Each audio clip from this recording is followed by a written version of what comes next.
சவுலும் பர்னபாவும் அநேக நாள் சென்ற பின்பு யூதர்கள் அவனை கொலை செய்யும்படி ஆலோசனை பண்ணினார்கள். அவர்களுடைய யோசனை சவுலுக்கு தெரிய வந்தது. அவனை கொலை செய்யும்படி அவர்கள் இரவும் பகலும் கோட்டை வாசல்களை காத்துக் கொண்டிருந்தார்கள். சீஷர்கள் ராத்திரியிலே அவனை கூட்டிக் கொண்டு போய் ஒரு கூடையிலே வைத்து மதில் வழியாய் இறக்கிவிட்டார்கள். சவுல் எருசலேமுக்கு வந்து சீஷருடனே சேர்ந்து கொள்ள பார்த்தான். அவர்கள் அவனை சீஷன் என்று நம்பாமல் எல்லாரும் அவனுக்கு பயந்திருந்தார்கள். அப்பொழுது பர்னபா என்பவன் அவனை சேர்த்துக் கொண்டு அப்போஸ்தலரிடத்தில் அழைத்துக் கொண்டு போய் வழியிலே அவன் கர்த்தரை கண்ட விதத்தையும் அவர் அவனுடனே பேசினதையும் தமஸ்குவில் அவன் இயேசுவின் நாமத்தினாலே தைரியமாய் பிரசங்கித்ததையும் அவர்களுக்கு விவரித்துச் சொன்னான். அதன் பின்பு அவன் எருசலேமிலே அவர்களிடத்தில் போக்கும் வரத்துமாயிருந்து கர்த்தராகிய இயேசுவின் நாமத்தினாலே தைரியமாய் பிரசங்கித்து கிரேக்கருடனே பேசி தர்க்கித்தான். அவர்களோ அவனை கொலை செய்ய எத்தனம் பண்ணினார்கள். சகோதரர் அதை அறிந்து அவனை செசரியாவுக்கு அழைத்துக் கொண்டு போய் தர்சுவுக்கு அனுப்பிவிட்டார்கள். அப்பொழுது யூதேயா, கலிலேயா, சமாரியா நாடுகளிலெங்கும் சபைகள் சமாதானம் பெற்று பக்தி விருத்தி அடைந்து கர்த்தருக்கு பயப்படுகிற பயத்தோடும் பரிசுத்த ஆவியின் ஆறுதலோடும் நடந்து பெறுகின. சவுலை கொலை செய்யும்படி அநேக நாள் சென்ற பின்பு யூதர்கள் அவனை கொலை செய்யும்படி ஆலோசனை பண்ணினார்கள். அவர்களுடைய யோசனை சவுலுக்கு தெரிய வந்தது. அவனை கொலை செய்யும்படி அவர்கள் இரவும் பகலும் கோட்டை வாசல்களை காத்துக் கொண்டிருந்தார்கள். சீஷர்கள் ராத்திரியிலே அவனை கூட்டிக் கொண்டு போய் ஒரு கூடையிலே வைத்து மதில் வழியாய் இறக்கிவிட்டார்கள். அப்போஸ்தலருடைய நடபடிகளின் ஆசிரியரான லூக்கா இந்த சம்பவத்தை பற்றி எழுதும்போது சவுல் அரபி தேசத்திற்கு பிரயாணம் செய்திருப்பதை குறித்து எழுதவில்லை. ஆனால் சவுல் அரபி தேசத்திற்கு பிரயாணமாய் போனதை பற்றி தன்னுடைய நிருபத்தில் எழுதுகிறான். தமஸ்குவில் ரட்சிக்கப்பட்ட பின்பு சவுல் அரபி தேசத்திற்கு பிரயாணம் செய்து மறுபடியும் தமஸ்குவுக்கு திரும்பி வந்தான். தம்முடைய குமாரனை நான் புறஜாதிகளிடத்தில் சுவிசேஷமாய் அறிவிக்கும் பொருட்டாக அவரை எனக்குள் வெளிப்படுத்த பிரியமாய் இருந்தபோது உடனே நான் மாம்சத்தோடும் இரத்தத்தோடும் யோசனை பண்ணாமலும் எனக்கு முன்னே அப்போஸ்தலரானவர்களிடத்திலே எருசலேமுக்கு போகாமலும் அரபி தேசத்துக்கு புறப்பட்டு போய் மறுபடியும் தமஸ்கு ஊருக்கு திரும்பி வந்தேன். கலாத்தியர் 1:16-17. சவுல் ரட்சிக்கப்பட்டு அரபு தேசத்திற்கு ஊழியம் செய்ய போனான். 3 வருஷங்களுக்கு பின்பு சவுல் மறுபடியும் தமஸ்குவுக்கு திரும்பி வருகிறான். இந்த அதிகாரத்திலே எழுதப்பட்டிருக்கும் இந்த சம்பவம் சவுல் ரட்சிக்கப்பட்டு 3 வருஷங்களுக்கு பின்பு நடைபெற்ற சம்பவமாகும். சவுலுக்கு தமஸ்குவில் பிரச்சனை உண்டாயிற்று. இங்குள்ள யூதர்கள் சவுலை கொலை செய்யும்படி ஆலோசனை பண்ணுகிறார்கள். சவுலின் ஜீவனுக்கு ஆபத்து வந்திருக்கிறது. யூதர்கள் மத்தியில் சவுல் அதிகமாய் திடன் கொண்டு இயேசுவே கிறிஸ்து என்று பிரசங்கம் பண்ணுகிறான். யூதர்கள் அவனுடைய பிரசங்கத்தையும் அவனையும் வெறுக்கிறார்கள். சவுல் யூதருக்கு விரோதமாக பேசுகிறான், யூத மார்க்கத்திற்கு விரோதமாக பேசுகிறான். ஒரு காலத்தில் இயேசு கிறிஸ்துவுக்கும் அவருடைய உபதேசத்திற்கும் விரோதமாக பேசினவன் இப்போது இயேசுவே கிறிஸ்து என்று அதிகமாய் திடன் கொண்டு பேசுகிறான். தம்முடைய நாமத்தின் நிமித்தம் சவுல் எவ்வளவாய் பாடுபட வேண்டும் என்று அவனுக்கு காண்பிப்பேன் என்று கர்த்தர் திருவுளம் பற்றியிருக்கிறார். இப்போது சவுலுக்கு பாடுகள் ஆரம்பமாய் இருக்கிறது. யூதர்கள் தன்னை கொலை செய்யும்படி ஆலோசனை பண்ணுவது சவுலுக்கு தெரிய வருகிறது. சவுலை கொலை செய்யும்படி யூதர்கள் இரவும் பகலும் கோட்டை வாசலை பாதுகாத்துக் கொண்டிருக்கிறார்கள். சவுலின் ஆவிக்குரிய ஜீவியத்தில் விரைவான வளர்ச்சி உண்டாயிற்று.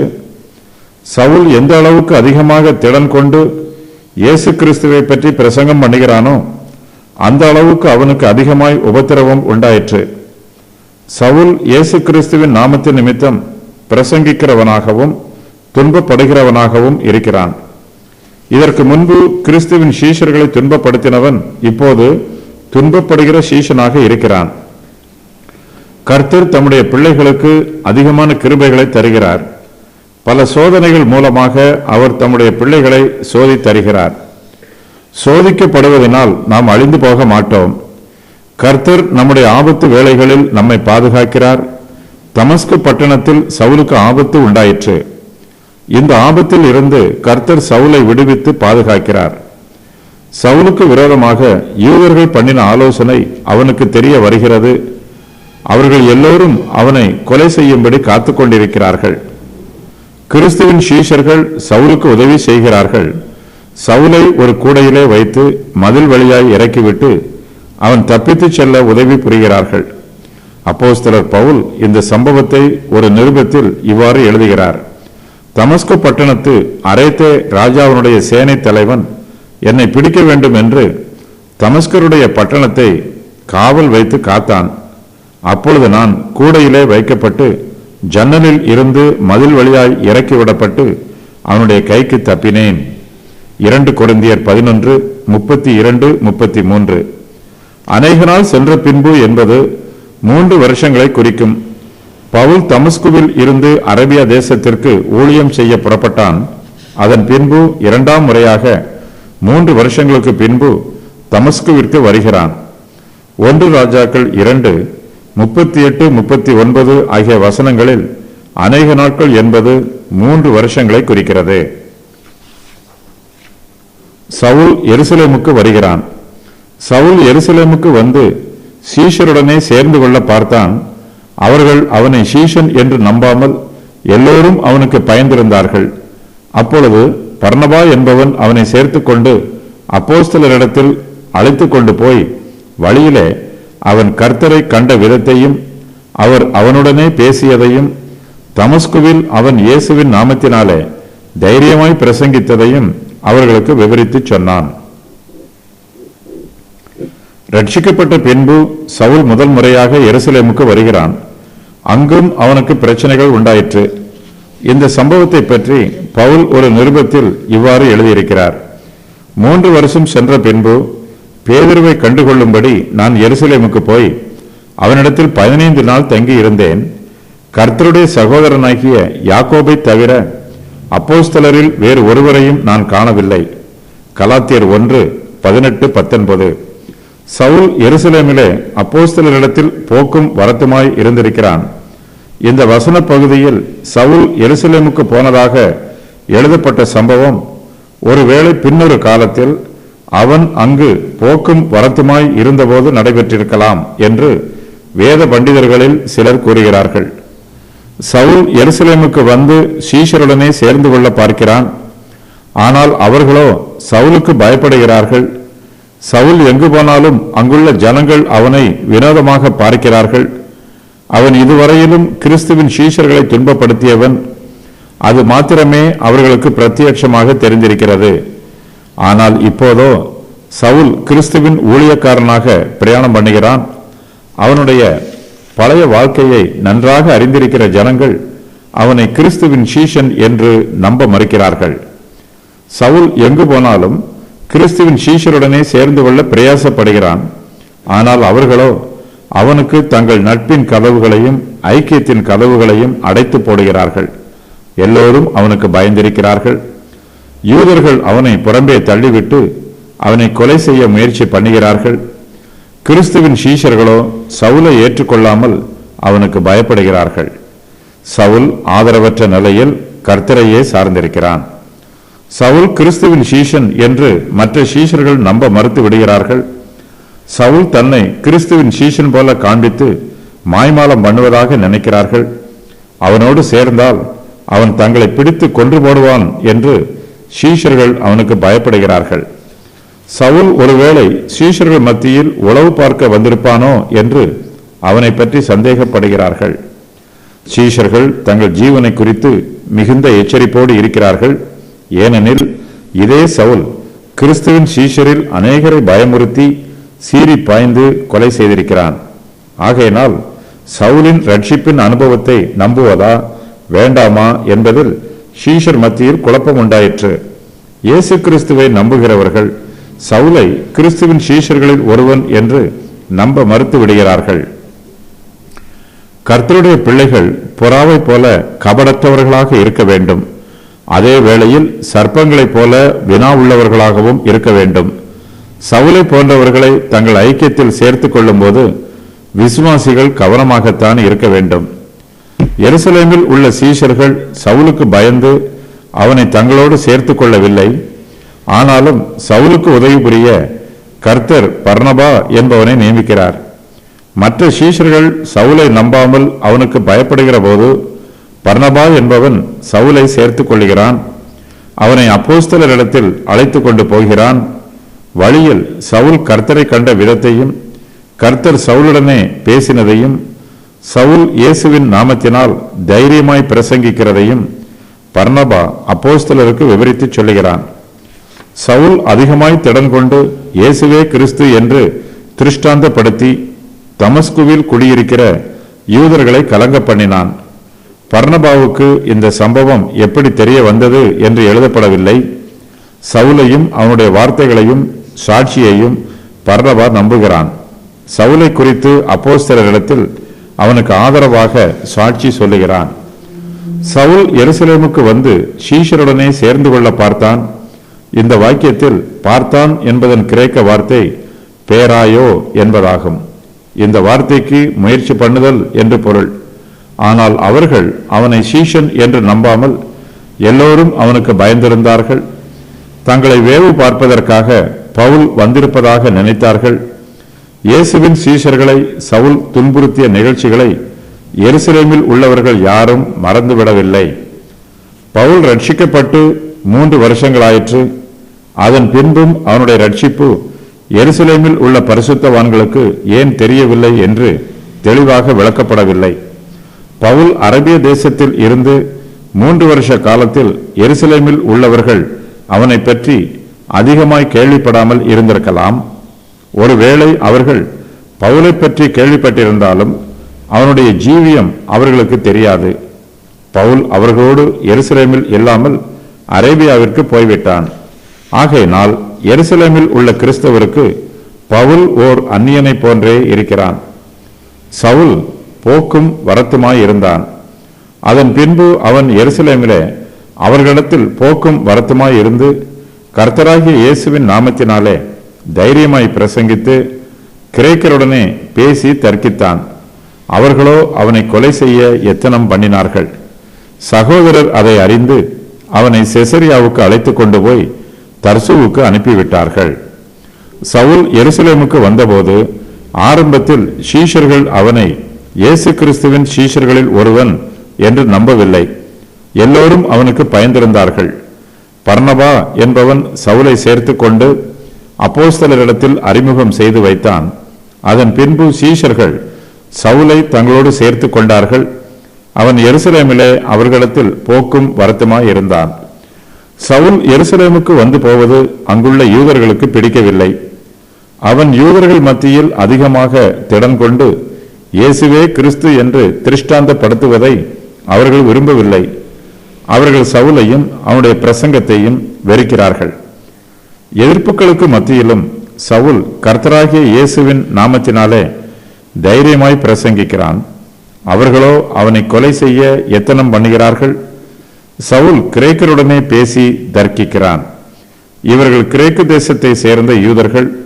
சவுலின் பிரசங்கத்தை கேட்டு இவர்கள் கோபப்படுகிறார்கள்.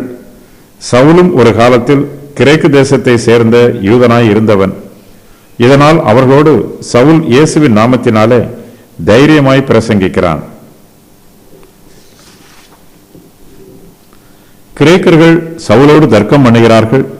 சவுலோடு அவர்களால் எதிர்த்து நிற்க முடியவில்லை. சவுல் பரிசுத்த ஆவியினால் நிறைந்து சாதுரிய வார்த்தைகளை பேசுகிறான். கர்த்தர் சவுலின் மூலமாக பேசுகிறார். பரிசுத்த ஆவியானவரின் அனுகிரகத்தினால் சவுலின் வாயில் இருந்து வார்த்தைகள் தாராளமாய் புறப்பட்டு வருகிறது. கிரேக்கரால் அவனோடு எதிர்த்து நிற்க முடியவில்லை, தர்க்கம் பண்ண முடியவில்லை. சவுல் கிறிஸ்துவின் மீது பக்தி வைராக்கியமாக இருக்கிறான். சவுலோடு தர்க்கம் பண்ண முடியாத கிரேக்கர்கள் அவனை கொலை செய்ய எத்தனம் பண்ணுகிறார்கள். சவுல் கர்த்தருக்காக எழும்பி பிரகாசித்து ஊழியம் செய்கிறான். அவனுடைய ஊழியம் மிகவும் முக்கியமானது என்பதை உணர்ந்த பரிசுத்தவான்கள் அவன் தப்பித்து போக உதவி செய்கிறார்கள். இயேசு கிறிஸ்துவை விசுவாசிக்கிற சகோதரருக்கு கிரேக்கரின் வஞ்சக ஆலோசனை தெரிய வருகிறது.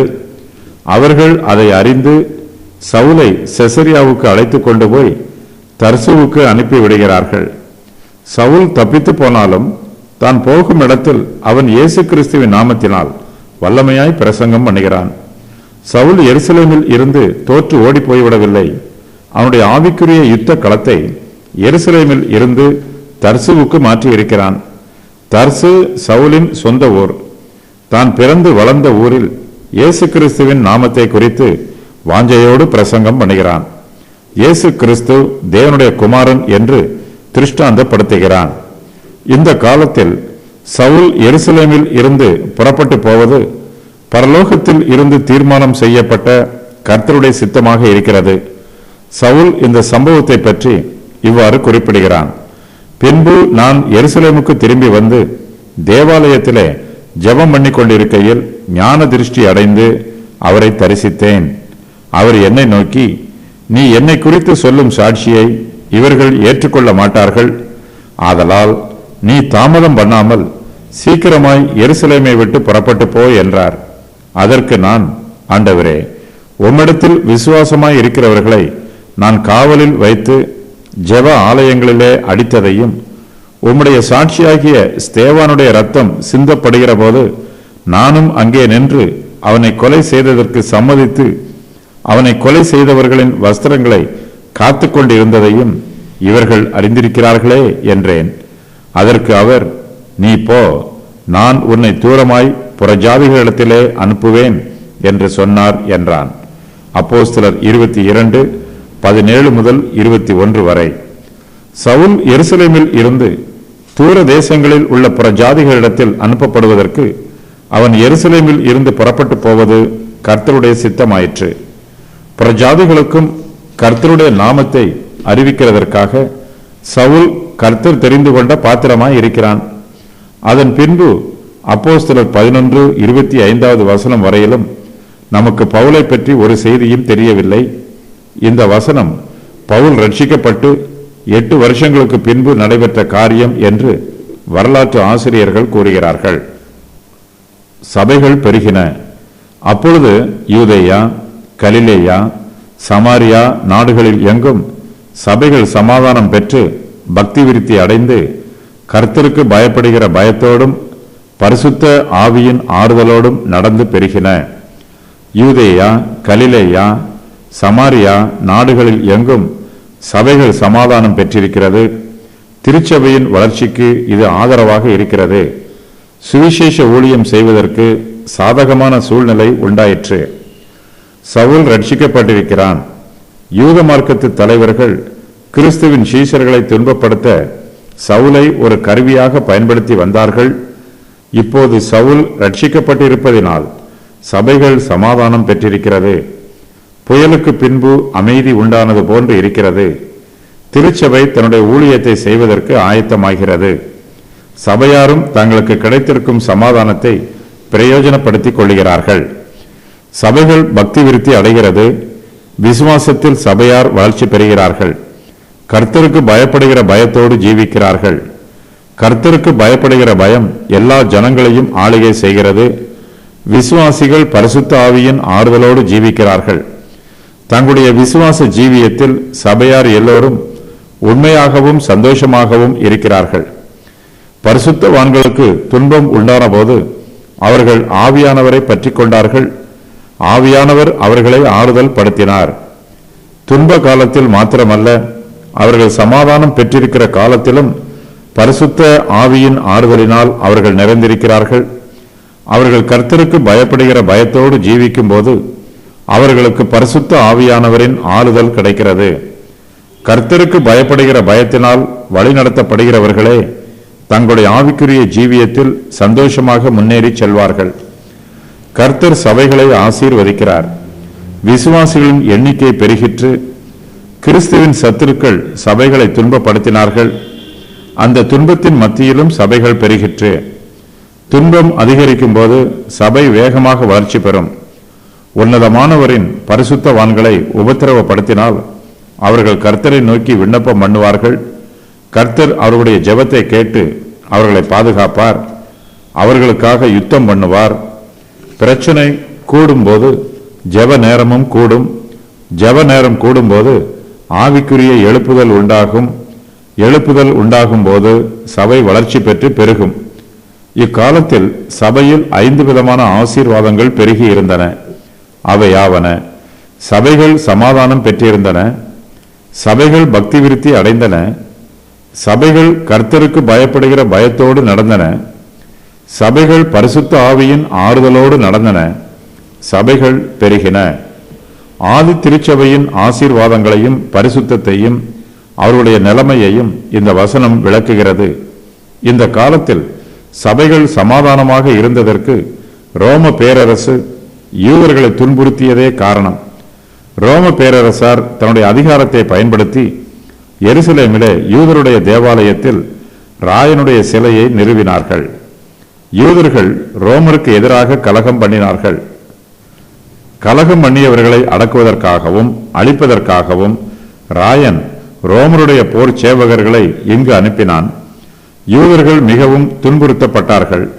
ரோமர்களை எதிர்ப்பதே யூதருடைய முக்கியமான வேலையாக இருந்தது. ஆகையினால் இக்காலத்தில் யூதர்களால் கிறிஸ்தவர்களை துன்புறுத்த முடியவில்லை.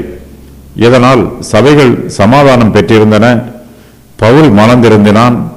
ஆயினும் யூதேயாவிலோ சமாரியாவிலோ கலிலேயாவிலோ கிறிஸ்தவருக்கு எதிரான உபத்திரவம் நிறுத்தப்படவில்லை.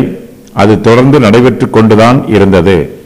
பல வருஷங்களுக்கு பின்பு இக்காலத்தில் சபைகள் தேவ கிருபையால் சமாதானம் பெற்றிருந்தன.